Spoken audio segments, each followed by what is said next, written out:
You're lying in bed. The sheets are soft. The room is quiet. Maybe you're scrolling. Maybe you're just trying to fall asleep. You don't have anywhere to be. Not really. And if you're lucky, you've already forgotten what day it is. That in itself is a kind of freedom.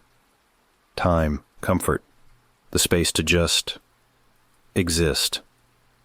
But tonight, let's visit someone who has none of that. Not a Jedi, not a commander, not a war hero, not even a person, technically. A clone, one of millions. No name, no childhood, no future. Just a serial number, a blaster, and an expiration date. Born in a tube, trained from birth, killed in a war he didn't start, forgotten in a galaxy that never knew him. He doesn't get a story arc. He doesn't get a close-up. He's the one who dies in the background, while the music swells for someone else. Tonight's video is about him, the average clone trooper, why you wouldn't survive a single day in his life.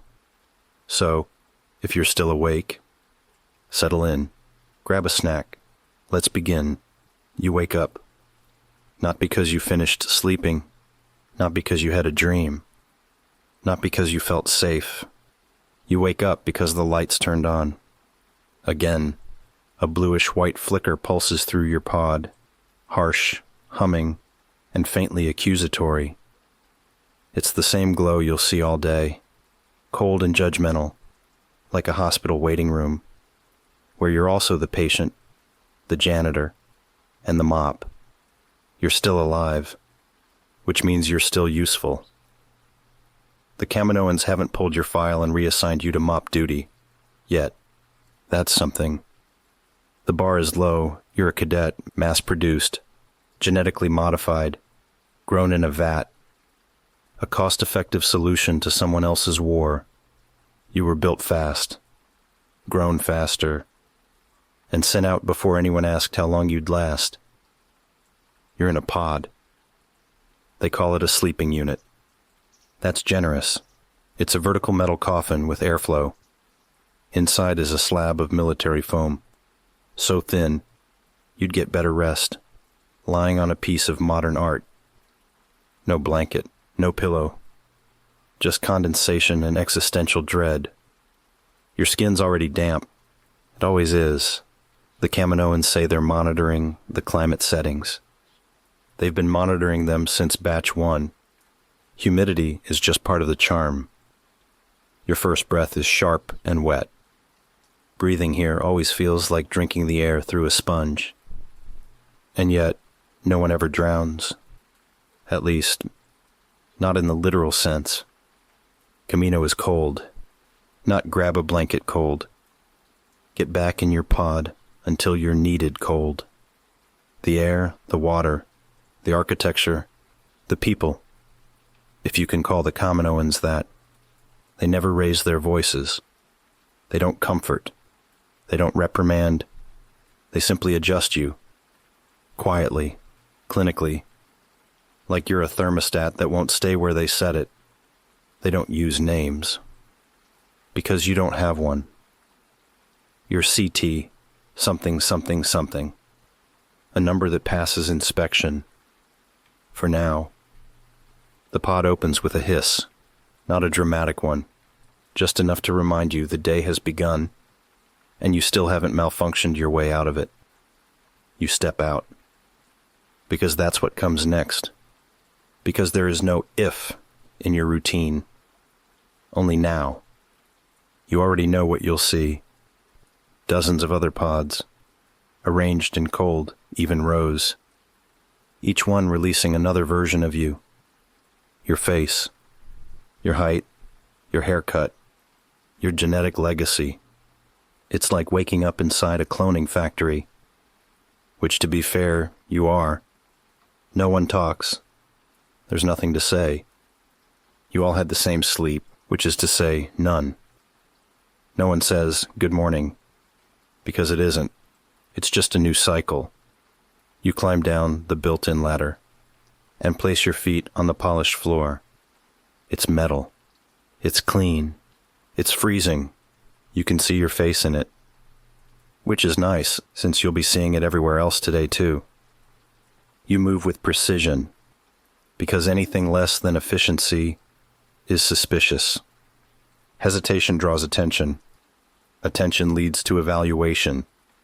Evaluation leads to an opportunity, and not the good kind. You've seen it happen. The ones who look around too long, who crack a joke, who call each other by names they weren't assigned, who start to believe they're people, they're corrected, or reassigned, or sometimes they just stop being mentioned. They won't remember your name. That's what happens when you never had one. You don't ask where they go. You don't want to be next. Topoka City stands above an endless ocean on metal pylons that stretch into darkness. No one knows how deep they go. The Kaminoans know. They just don't share information with their property. The structures are sleek. Silver-gray durasteel, transparasteel domes, clean and curved and uncomfortably silent. It feels expensive, but not for you. Like someone built a corporate temple and forgot to install warmth. The walkways between domes are narrow, wind-battered bridges. There are no rails, no safety markings. If you fall, oh well, no one is coming after you. Inside, the corridors slope gently.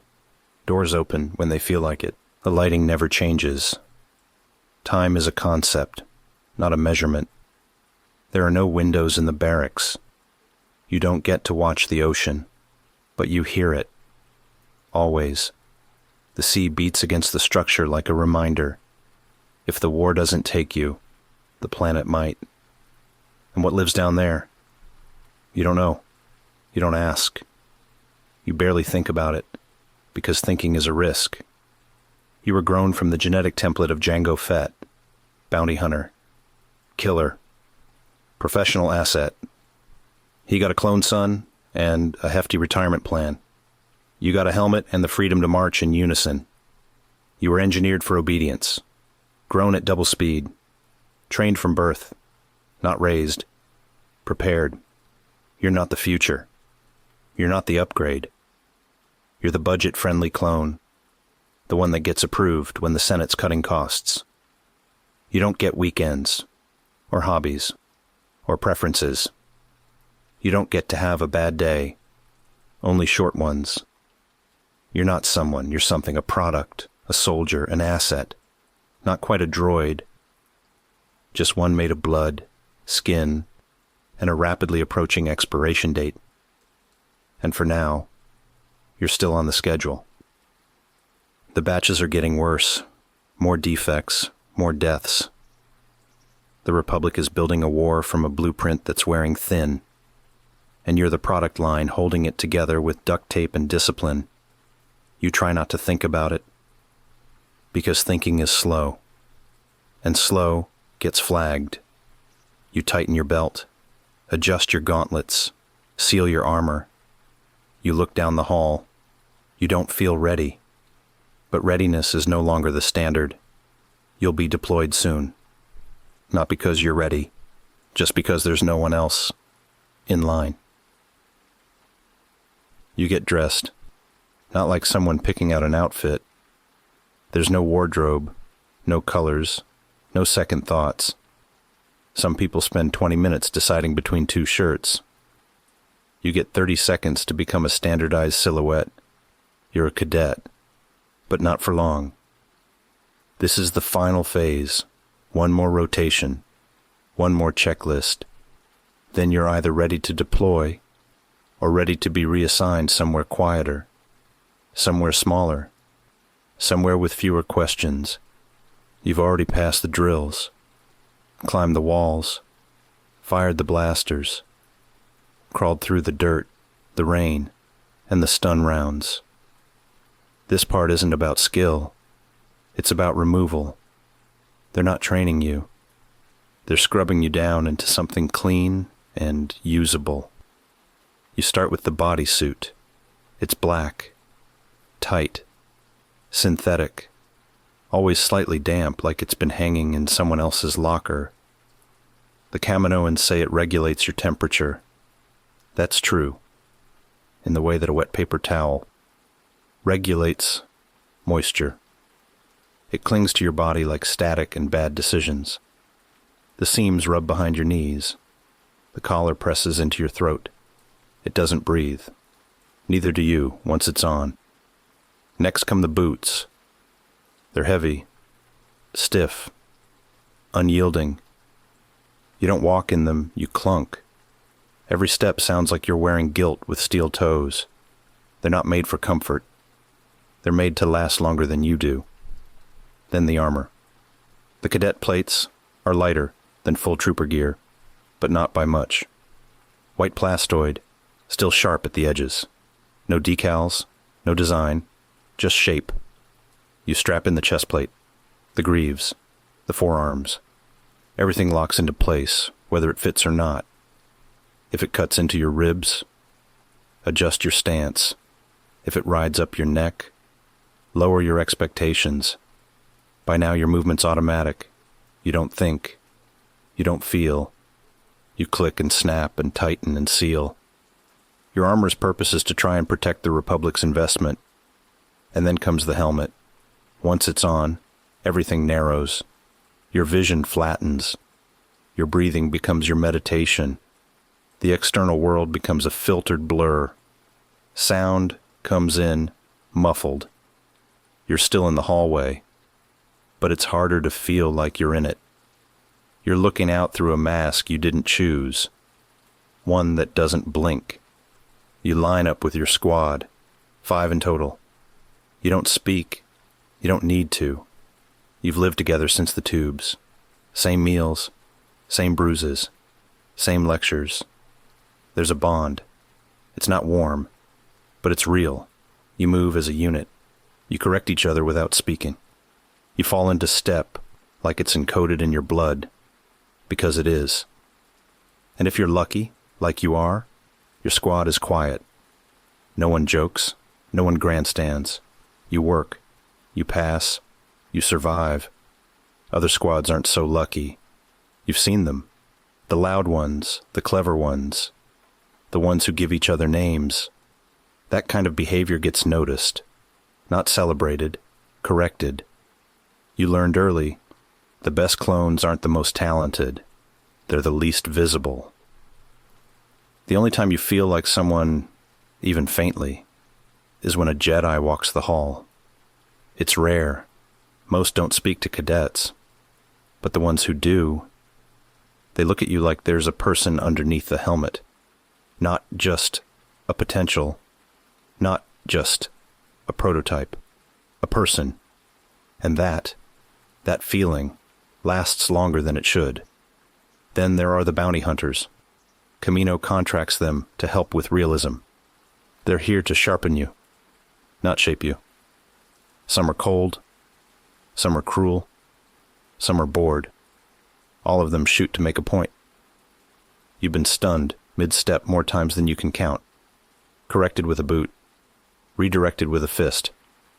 They don't hate you, they just don't care. Except for the rare few who do. A nod when your aim's clean. A good shot whispered between drills.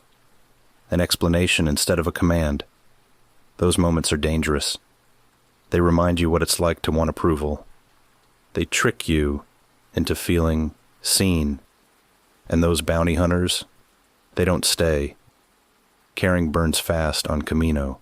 Nobody resigns for empathy. You learned to clear a room by the time you were 5.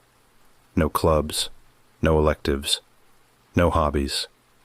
Just formations, simulations, and the constant hum of being watched. Most kids your age are learning basic math. You're learning how much time it takes to bleed out. You don't remember learning to shoot. You just remember when you stop missing. When the Grand Army was first commissioned, clones were deployed at 7. Now it's 6, because speed is efficiency, and efficiency is cost-cutting. Fewer drills, shorter tests, less oversight. You're not the future. You're not the upgrade. You're what happens when the budget runs out. The Kaminoans won't say it, but everyone knows. The alarm doesn't ring. It stabs. A high-pitched frequency, sharp enough to bypass thought and go straight to muscle memory. You move before you're awake, because there's no distinction anymore. Consciousness is just a setting. Someone else controls the switch. Drills begin the same way every day. Same hallway, same light, same voice on the comms announcing formation targets and reaction times. But no two drills are quite the same. The instructors, and sometimes ARC troopers, add variability. That's what they call it. One day, it's a corridor filled with fog. The next, a stun blast from behind mid-run. Sometimes the floor floods 6 inches deep without warning.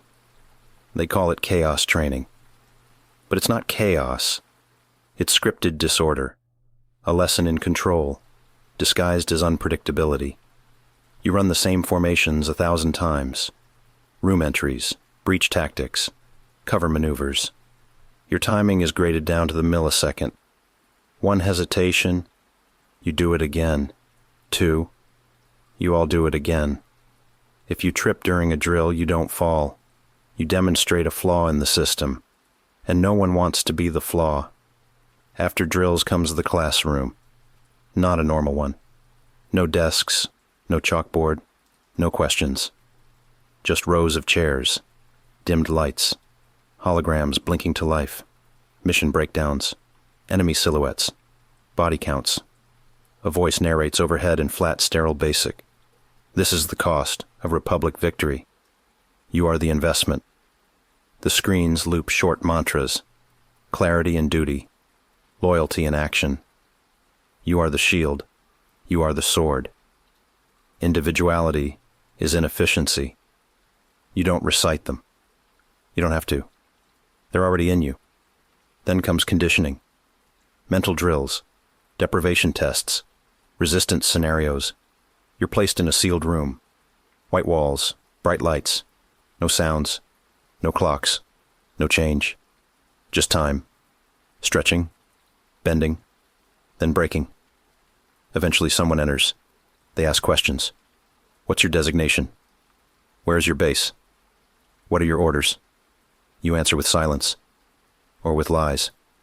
Either way, they take notes. You're trained not to crack under interrogation, not because they expect you to be captured, but because clones aren't supposed to break. You're not meant to feel, not meant to remember. Just respond. Fast, loyal, empty. If you're captured, don't talk. Not that you know anything worth saying. Nutrition comes next. The food isn't paste. It's just unremarkable. Gray trays, compartmented portions, steamed protein, rehydrated greens, something starch-based that might have been bread. Once. It's hot enough to qualify as food, bland enough to forget. You don't get choices. You don't get variety. You get the same tray every cycle, served on the same table, in the same hall, under the same lights. Some clones whisper about fruit, not ration cubes, real fruit. Apples, melons, they sound like stories. Too colorful, too sweet, too human. Once someone described a hot meal they saw in a Republic holodrama. Steam rising, real color, a bowl held in both hands. Nobody knew what it was, but everyone stared, just for a second, imagining. You don't eat to enjoy. You eat to maintain a weapon. There's no scheduled break time. But there are gaps. 10 minutes here, 5 there. Just long enough to sit, not long enough to rest. Some use it to clean gear or adjust armor. Others just sit, backs against the wall, helmets off, eyes shut. Sometimes, someone talks. A joke. A quote from a bounty hunter. Something weird they saw on a screen. And sometimes, rarely, someone laughs. Not loudly, not often. Just enough to remember they haven't gone completely silent inside. You've laughed before. Not because something was funny, but because for a moment it felt like something else. The Kaminoans don't like that. They say clones weren't built for humor. That laughter is a sign of psychological drift. That naming each other leads to deviation. That banter compromises combat efficiency. They're not wrong. Names mean someone might care if you die. Jokes mean someone noticed you're alive, so they monitor everything, every pause, every glance, every smirk, not to punish, just to record, like they're watching for a leak, not to plug it, just to measure how far it spreads. Still, names happen, not officially, not out loud, but quietly, between bunks, in whispers. A nickname passed during a drill, a phrase repeated after a near miss, a word that isn't CT-782 or whatever they stamped on your plate. And sometimes, someone remembers something someone said, even if it's just a line, or a look, or a moment where you were too tired to pretend to be a machine. Everything is part of the program, the drills, the silence, the trays, even the seconds that slip through unnoticed. Because when a flaw shows itself in the system, they don't fix it, they document it, just in case it turns out to be useful later. You're a cadet, for now. The blast door seals behind you, and the sound echoes like finality. Rain pounds the dome above the Citadel training arena, as if Camino itself is watching. Your HUD lights up, red markers, 1 beacon, 10 minutes, 5 clones. That's your squad. That's your test. You're to ascend the tower, activate the signal, extract together. No casualties, no mistakes, no heroics. Above, behind glass, 3 observers stand still. A Jedi, female. Expression unreadable. Detached. She observes, but does not interfere. An ARC trooper. Armor scuffed, stance locked, arms folded. He watches like someone who already knows how this ends. And a bounty hunter, leaning against the wall with one leg crossed. Unbothered. Unimpressed. The signal blares. You move. The first level is a firing lane. Simulated droids. Auto turrets. Blaster bolts crack the air. You slide behind cover. One cadet takes a hit to the arm. Non-lethal, but it knocks him flat. Another clone grabs him, hauls him back. You cover them. You don't even think about it. That's the point. Second floor. Tight stairwells. The lighting flickers. Water pools at your boots. The next obstacle is live fire. Angled turrets that track movement across a catwalk. You rotate through, 2 at a time. One clone gets tagged in the chest. He grunts, keeps moving. His armor's scorched. His pride's worse. You don't stop. You clear the level. Droids drop from ceiling mounts. You disable them with training precision. No losses, no panic. Just practiced formation and efficient cover. Final floor. The rooftop is soaked and exposed. Wind slams against your armor. The beacon pulses in the center, still shielded. One cadet lays down cover fire while you sprint forward. You bypass the control panel, deactivate the shield, and plug in the relay. The beacon glows green. Objective complete. Timer, 2:11. You fall back. No stragglers. One cadet limps. Hip burn, you shoulder him. The others sweep for rear threats. The stairwell groans, flooded and cracked, but you descend intact.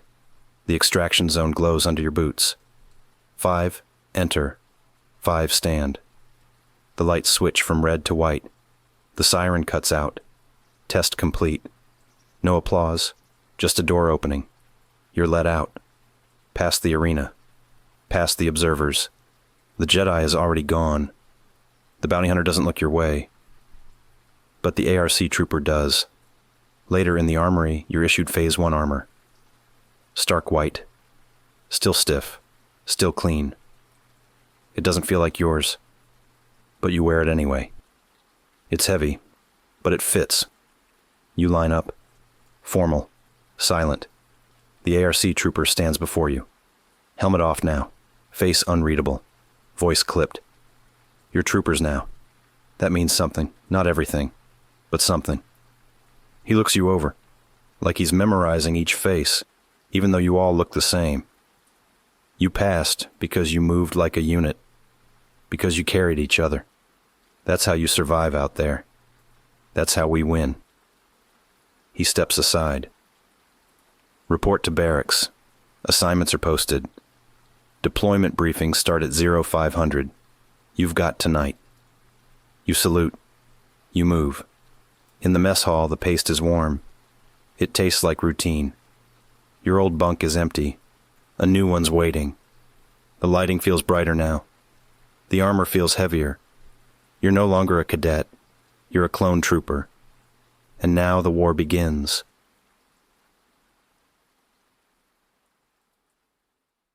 There are 10 of you. 2 squads. Fresh from Camino.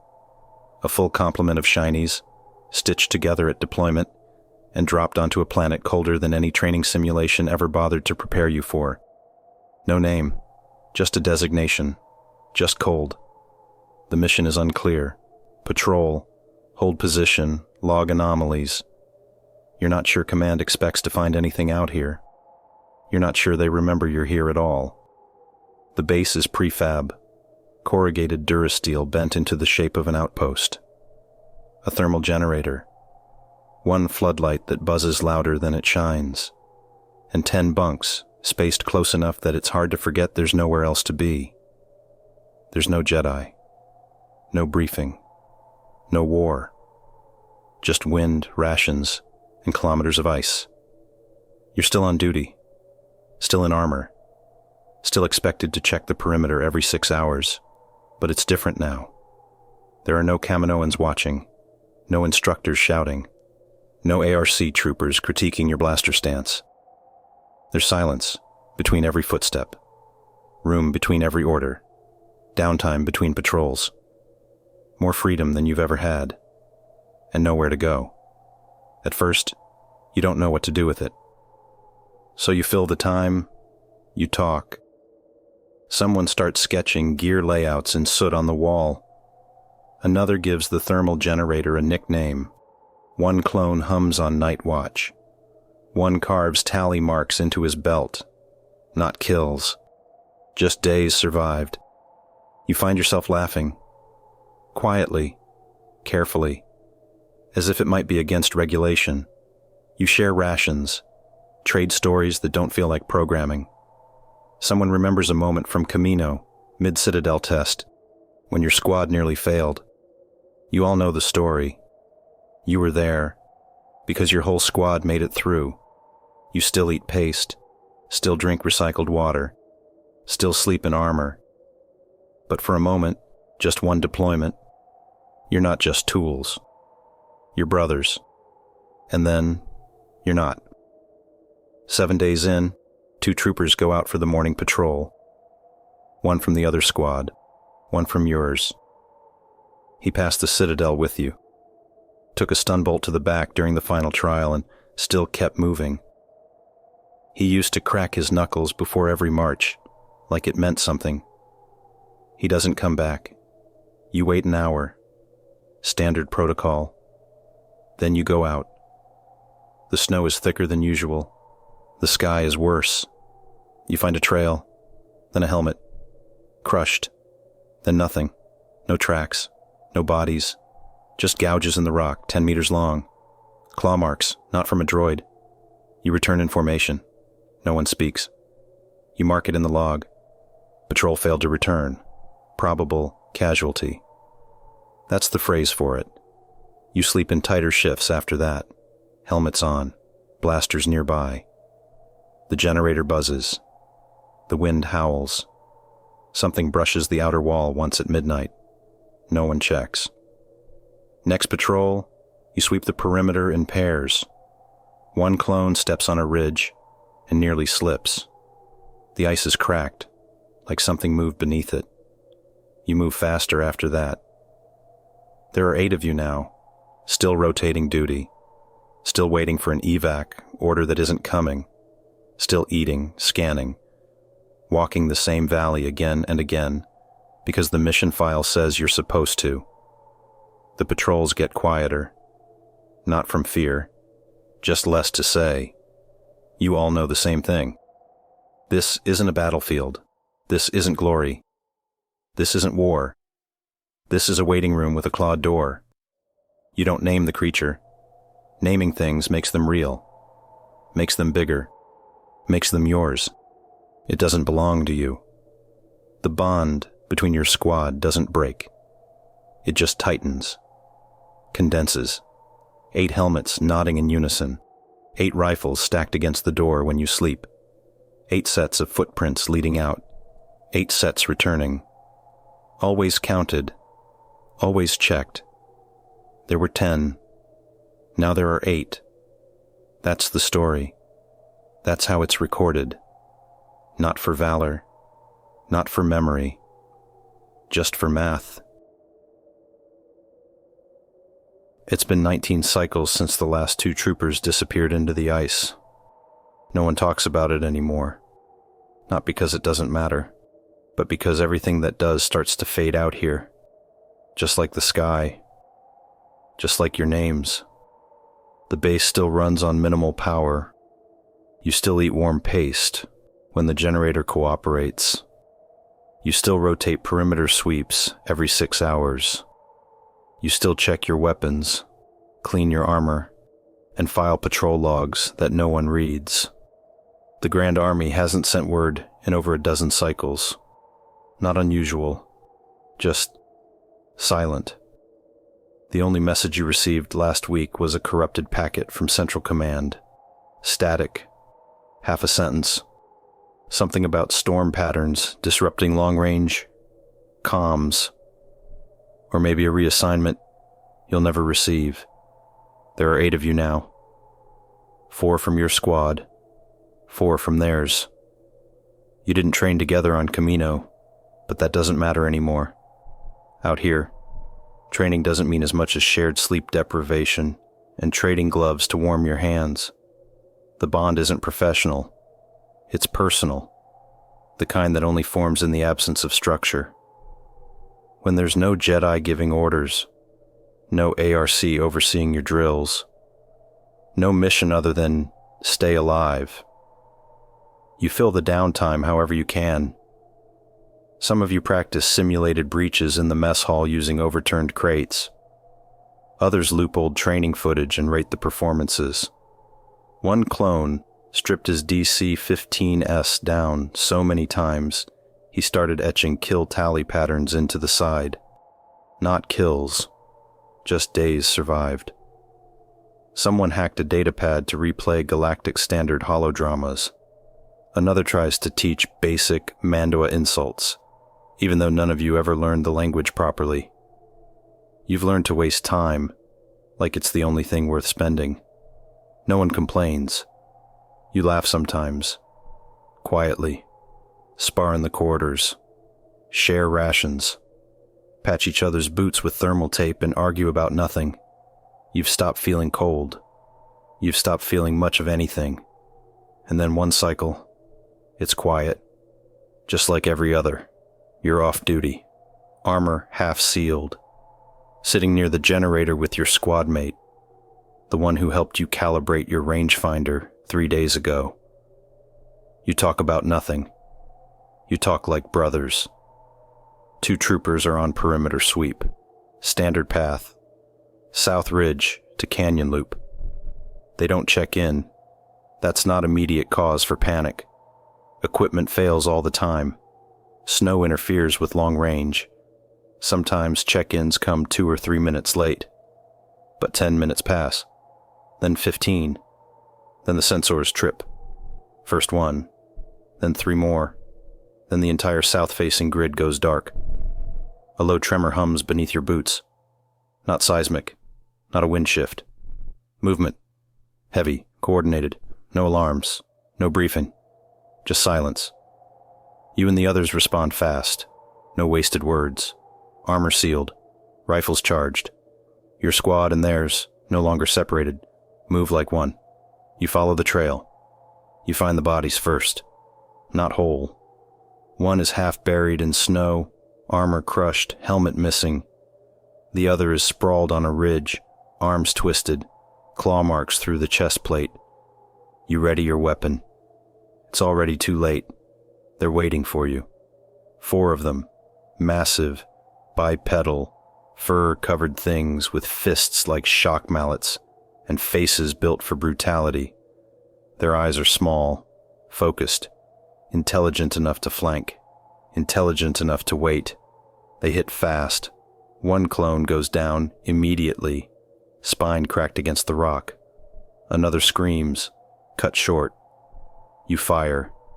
The bolts burn through hair, sear flesh, but they don't slow. They don't even pause. They're not predators. They're something worse. One of your Camino squad mates rushes a brute with a det pack. It slams him into the ground before he can arm it. Another tries to fall back, takes a swipe across the midsection, armor peeled open like a ration tin. You see the third, the last from your original unit, firing into the eyes of one, backpedaling, yelling for you to retreat. He doesn't finish the sentence. One blow. Gone. Then it's quiet again, and you're running. You don't remember the order. Don't remember falling back. You just know when you stop, there are only 2 of you breathing. You and your friend from the other squad. You didn't train with him, but now he's the only other voice left, and he's already helping you seal the bulkhead. The creatures don't follow. They came for blood. They got it, and now they're gone again. You sit in the cold, armor scorched, shoulders heaving. You don't say anything for a long time. When you do, it's to open a channel. Outpost Zeta 4, emergency log, perimeter breach, hostile contact confirmed, 4 enemy units, 3 additional casualties, survivors, 2. You send the file. You don't wait for a reply. The report is done. The fight is over. And in the silence that follows, you and the last trooper left from the other squad share a look. It says everything. You keep going. Because there's no one else left to. 3 cycles passed. No reassignment. No relief. No recovery. Just waiting. You and your friend stayed in what was left of the frozen outpost, sealed behind blast-welded bulkheads and reinforced sensor towers, logging daily survival reports no one answered. A probe droid came once. It didn't land. Then the order came. Redeployment approved. Central Command had reviewed your logs. The site was deemed non-essential, not strategic, not worth the Separatists' time. They pulled you out with no mention of what happened there, no medals, no inquiry, no names listed in the memorial rolls, just a new assignment. You were transferred to Kiadi-Mundi's division, the 4th Sector Army, Outer Rim Operations, assigned to a regiment within the 41st Elite Corps, the part they don't advertise in holovids, terrain specialists, tactical compliance, light recon, the kind of work that makes clones disappear slowly. You expected it to be like everything else, efficient, impersonal, cold. It wasn't. Mundi was different, not warm, not kind, but present. Every word deliberate, every strategy explained. He didn't ask for loyalty. He respected it. He didn't give speeches. He gave details. He treated clones like soldiers, like people. He learned your name, not your number, your name. It wasn't praise that changed things. It was precision. He walked the field with you, briefed side by side with captains, corrected plans without raising his voice. One clone said it felt like finally being allowed to think. Another said he didn't trust it. You did. You and your friend were rotated through 3 deployments, under Muni's command. Escort on Dantooine, demolition on Kudo 3, extraction in the Valeth Trench, small ops, clean, dangerous in that careful, organized way, only the best missions are. There was no room for trauma here, only objectives. After your third rotation, you were given a choice. Specialization tracks. One option: bark troopers, scouts, high mobility, camouflage, stealth. The other: flame troopers. Slow, heavy, loud, meant for sieges, used for clearing nests, tunnels, entrenched infantry, bio-threats. You chose flame, not because it was smarter, because it was opposite. After the cold, after the silence, after the snow and the thing that took your squad, like they were nothing, you chose fire. Your friend did too. The training was short, focused, flamethrower packs, reinforced fuel lines, hazard-sealed armor. The instructor spoke plainly. You won't last long in open battle, but when you're needed, you'll be the last thing the enemy sees. You didn't mind. You deployed twice in your new gear. Once on a marsh planet where fire rolled off the water like smoke on glass. Once in a ruined industrial sector where separatist droids used civilians as shields. You didn't engage, just stood by, never activated the pack. Then came the briefing. Geonosis. Desert world. Seismic unrest. Hostile terrain. Separatist War Council. Confirmed to be planet-side. Major operation. Jedi generals from across the galaxy en route. You and your friend boarded a transport alongside dozens of other troopers, standard infantry, gunners, pilots, medics. No one spoke much. The air felt heavy, not like rain, like history. You were assigned to rear deployment, tunnel clearance. That was the last thing you were told. You were told the landing would be hot. Standard protocol. Always assume fire. Always expect chaos. But no one said most of the LAATs wouldn't make it to the ground. You're crammed in with a squad you barely know. 9 of you, armor sealed, packs humming. The gunship rattles so hard your teeth vibrate. Outside, the skies above Geonosis burn orange, traced by flak bursts and anti-air fire screaming upward like angry gods. One gunship explodes 2 clicks off your starboard. You watch it fall. Engines flaming, door gunners vaporized, bodies spinning like armor-clad ash. It disappears behind a rock ridge. No one says anything. Then the call comes. Splinter group. Reroute. Tertiary drop zone. Confirm. There's no time to question it. Your pilot banks hard. The cabin flashes red. You hit the ground wrong, sliding, not landing. The gunship door scrapes the canyon wall. Sparks fly. You're thrown out onto sand. Your friend lands next to you, already on his feet, already checking your gear. It's just the 2 of you, plus 4 more troopers. 1 medic, 1 demolitions, 1 sergeant who says nothing, just points. Tunnel entrance, priority clearance, no reinforcements, no Jedi support. Go. You regroup. The rest of the landing force is scattered across the desert. Dust clouds choke the horizon. Lats fall in the distance like raining shrapnel. You can hear the screams in your comms, but you can't help them. Your mission is underground. The Geonosians built their cities in the bones of the planet. Hive tunnels that stretch for kilometers. Narrow, hot, living. Perfect for flame troopers. You and your friend check your fuel lines. Pressure, stable. Nozzle seals, clean.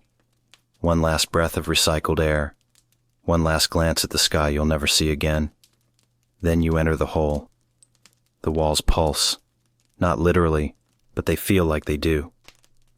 The tunnels curve, unnaturally, narrowing in bursts, then opening into chambers that stink of ammonia and decay. You see resin nests, cracked husks, movement in the shadows. You hear the buzz, first distant, then close. The squad moves tight. The medic stays center. You and your friend take point. Torches ready. Fingers curled around the triggers. Packs glowing dull red. You breathe slowly. You listen. You descend. The battle rages above. You're not part of it. Not yet you're beneath it. And whatever's waiting in these tunnels, it isn't droids. It's worse. The deeper you go, the hotter it gets. Not from your torch. Not from blaster fire. From the tunnels themselves. The way the heat clings to your armor. The way it sweats up from the walls.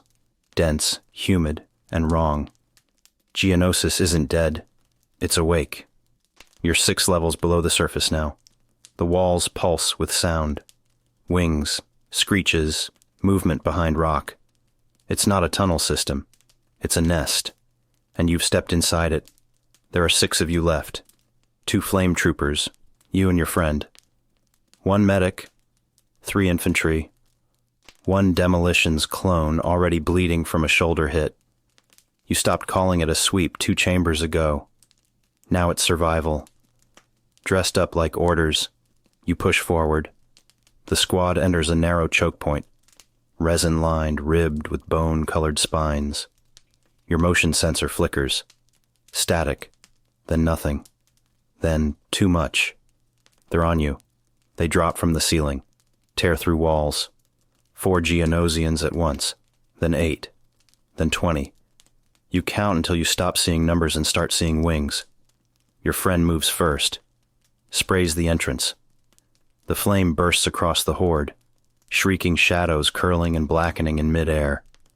You catch one with a full burn, smoke and insect screeches flooding the hall. It buys you seconds. That's all you get. The medic grabs the wounded, tries to pull him back.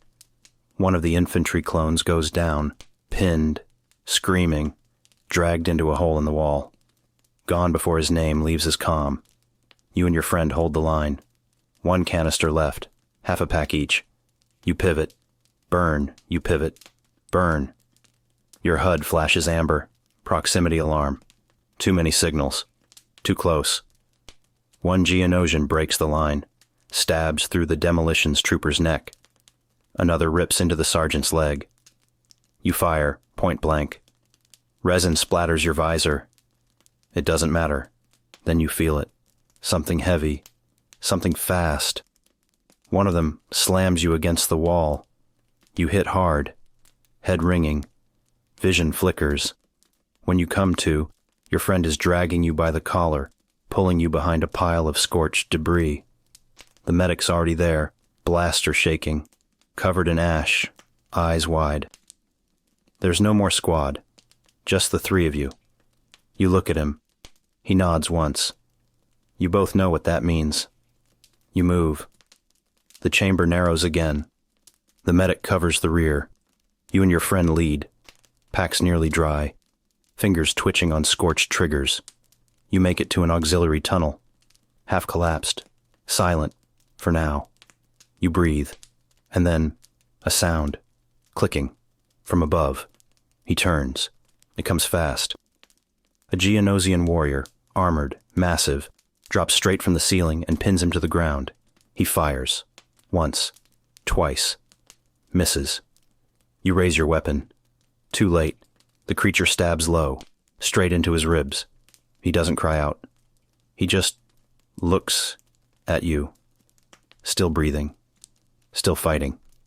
He throws his last detonator. The blast takes the warrior with it, and part of the ceiling. You and the medic dive. Dirt and stone rain down. When it clears. There's no movement, just heat, and smoke, and silence. You crawl toward the spot. You find what's left of him. The one who pulled you out of the ice. The one who watched your back when no one else could. Gone. The medic stands over your shoulder. Says nothing. You don't record his death. You don't log the kill. You just breathe. Because now there are only 2 of you left. No ammo. No fuel. No reinforcements. Just the end. Waiting. The order comes through partial static. Abort sweep. Return to surface. Evac point moving. Too late. You and the medic start back the way you came. North tunnels, mapped manually, halfway collapsed but still passable. He leads. You cover the rear, blaster primed, torch cold. You move fast, methodical. Steps echo across resin. Then you see it. The path is gone. Not collapsed. Gone. Wiped clean. No markings. No trace. Just new growth. Fresh tunnels. New curves. The map doesn't match anymore. The Geonosians moved the walls. You turn. Backtrack. Take another corridor. It loops. You double back again. Now there's no way forward. Only holes. And the sound. Buzzing. Soft at first.